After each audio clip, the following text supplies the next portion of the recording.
The Nightbringer mod is a really fun, like, magical melee-based class.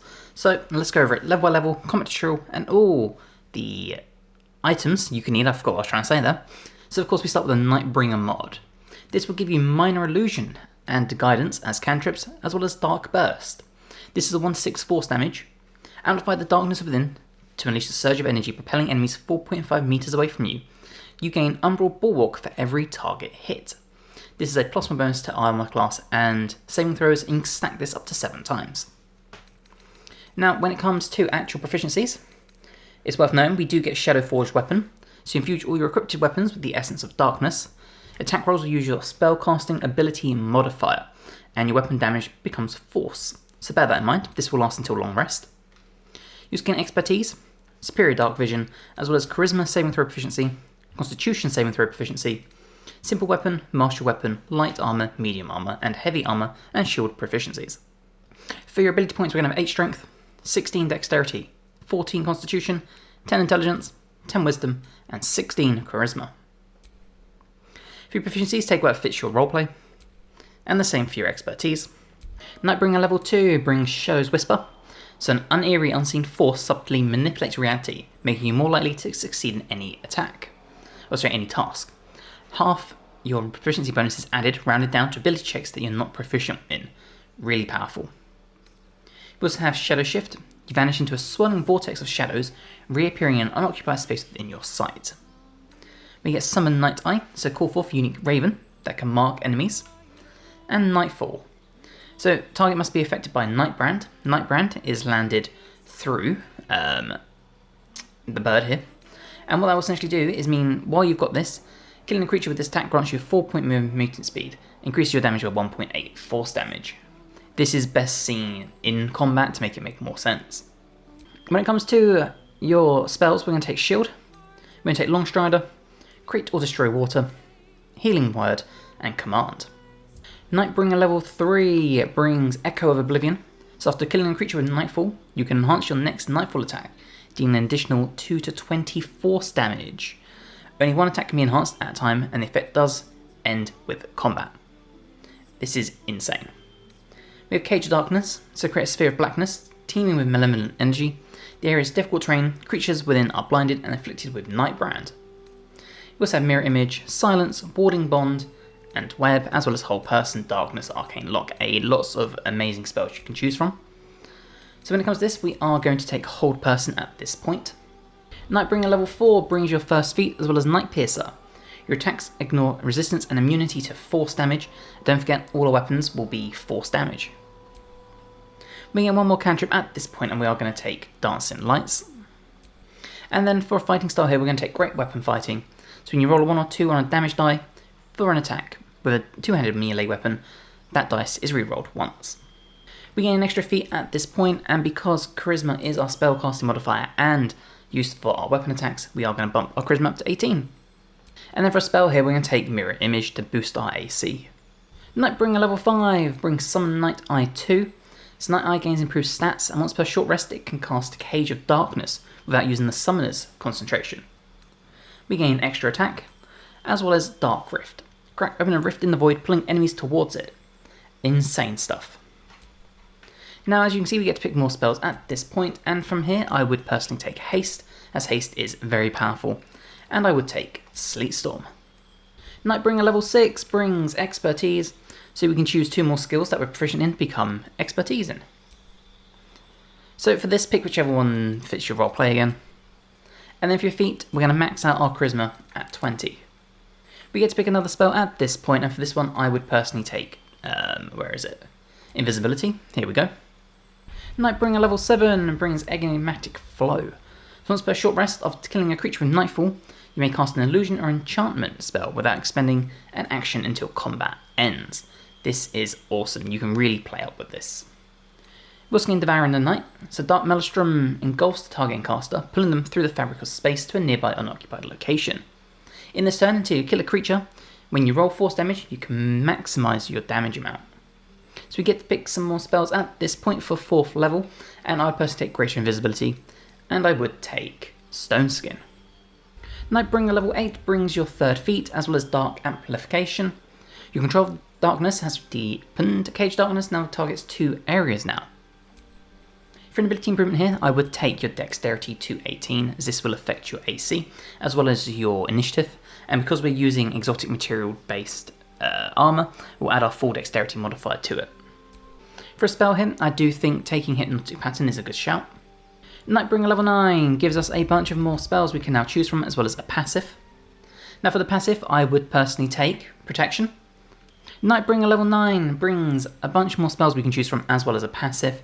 Now for the passive, I would take Defense. You gain a +1 bonus to armor while wearing armor. We get another spell here, and I do think Telekinesis is the best option. This is an incredible spell to have. Nightbringer level 10, we can summon the Night Eye number 3. This can now also do Shadow Image. And Midnight Hunt. While inside Cage of Darkness, enemies within 4 meters become vulnerable to force damage. This is awesome as well. We gain one more spell at this point, and for this one I do think Dominate Person is a great shout.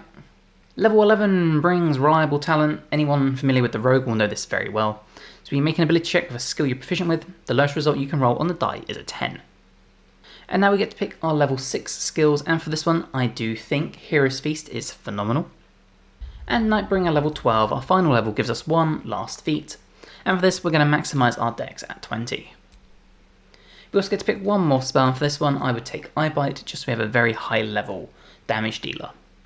Okay, when it comes to equipment, we're going to start with Savrok's Horned Helmet. So we'll gain Dark Vision, up to a range of 3 meters or 15 if we have it.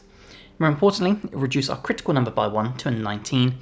We cannot be frightened or affected with other emotion-altering conditions, and a Constitution saving throw +1. For a Cloak, we're going to take the Cloak of Displacement, so this will activate at the beginning of our turn and grant enemies disadvantage on attack rolls against us. For boots, we're going to take the Boots of Genial Striding, so we're unimpeded by difficult terrain. The Armour of Agility, as I said, this will give you full dexterity modifier added to your AC. So you can see we're currently rocking a 23 armour class. We also gain a saving throws +2. We're going to pair this with the Legacy of Masters, so we gain a +2 bonus to attack and damage rolls with weapons. The Caustic Band to put 2 acid damage on our weapon.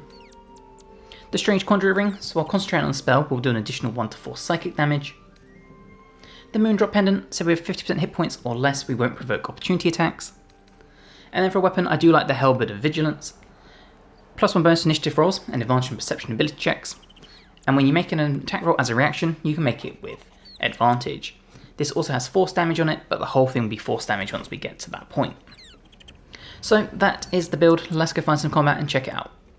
Okay, we've just left camp, and the first thing we are going to do is we're going to hit up a Hero's Feast. And essentially this is going to completely buff us, give us a bunch of HP and all sorts. The only thing is, it will use one of your level 6 spell slots, but as you can see you have 3. So this is 100% worth doing. The next thing we're going to do is we're going to equip our Shadow Forged weapons until long rest. So let's apply this on our weapon. And if we come in here, you will see it is all now force damage minus the ring. Okay, you can see we're in the combat and we are top of the turn order. So what we are going to do is we're going to drop down our Cage of Darkness. So this is going to be what creates our huge spheres of darkness that we can land. So let's put one here, and we'll put one up here. And there we go, you'll see loads of people blinded, and we've got a bunch of people with Nightbrand. Now what we can do from here, we can Shadow Shift, we can Midnight Hunt. So if we run our way in here, and we will get our Midnight Hunt ready, so everyone within it will become vulnerable to force damage. Just like that. So we've set ourselves up now for our next turn. And you see the enemies struggling to even see through it, so they're unable to shoot, and this is all difficult terrain.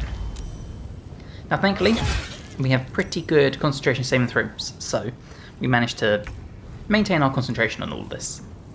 Okay, so let's do that vulnerability to the force damage, and we'll just throw out some very basic attacks, and you'll see just how much damage you can do with this, thanks to having the guaranteed vulnerability and extra attack. We can also do a Shadow Shift, which means we can teleport if we want to, and we could pop ourselves up here, just like that. So lots of really good options you can do, and once again if you wanted to, pop out another Shadow Shift. It basically just uses your movement speed. You You see, we just completely nullified all the range capabilities here. And a big miss, and another big miss thanks to our incredible AC. The other thing we have is we have our birds we can do, so we can summon our Night Eye. And let's put that here. And you see that gets its own initiative. And because we've done that, unfortunately we don't have the opportunity to attack, but the bird can do some really cool things as well. You see, still maintaining concentration. Now we can trigger our Devouring Night. So if we put this on, and we'll throw this, say, here. Did that work? Oh, yep. Now, there we go. Now it's worked. Now, we still can't unfortunately follow up with our weapon attack, so bear that in mind. But next round, we can maximise our force damage. And now it's time for our little Night Eye bird. So, again, this can do a bunch of stuff like Cage of Darkness. It can summon a shadow image. It can do a lot of fun. So let's shadow image some stuff, and we'll put them here. And they get that like nice, fun little distractions. We can also create another Night's Eye, so we can put that here. And again, this is going to maximise the damage output from our character. And again, we can fly, we can help, we can dash, all sorts of fun things. As you can see, enemy completely blinded, can't hit any attacks.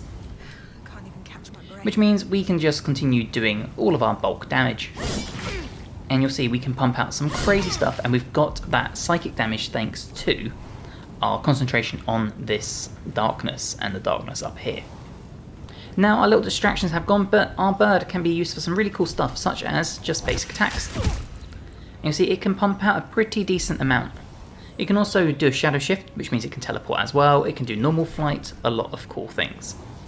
Now of course we still have other things we can do, so let's do our, when I can find it, our Dark Rift, and we can do a Dark Rift melee, and so we'll pull enemies towards us, and we gain extra AC for this. So now we've bumped ourselves up. If we come in here, you'll see we now have 25 AC because we targeted both these characters. So you can fully buff yourself from doing this, as well as drag enemies towards you. And again, our bird can come and deal some damage, so we can do 3 targets with Nightbrand. So we can target, let's target the one in front of us, we'll do the one down here, and let's do the one behind us as well. And there you go, see, all inflicted with Nightbrand, which helps our damage output.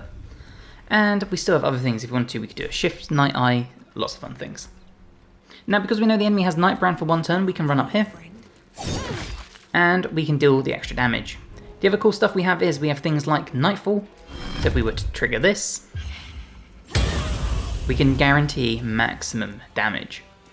As long as you've got the Nightbrand on enemies, you can really maximize tons and tons of damage. This also means we can then cast a spell, so we could do a Dark Burst on the enemy here, for example. And there you go, we killed one and targeted the other one who was invisible in the corner. And as you can see, we still have other options we could do. So again, we could follow up with another mirror image, boost our AC once again, and it's just so much potential with this mod. Now it's not just a normal attack that the bird has, we can do a beak attack. And there you go, very solid damage from our little companion. And now we can just focus on getting this fight finished, so once again, we'll crack out some big attacks.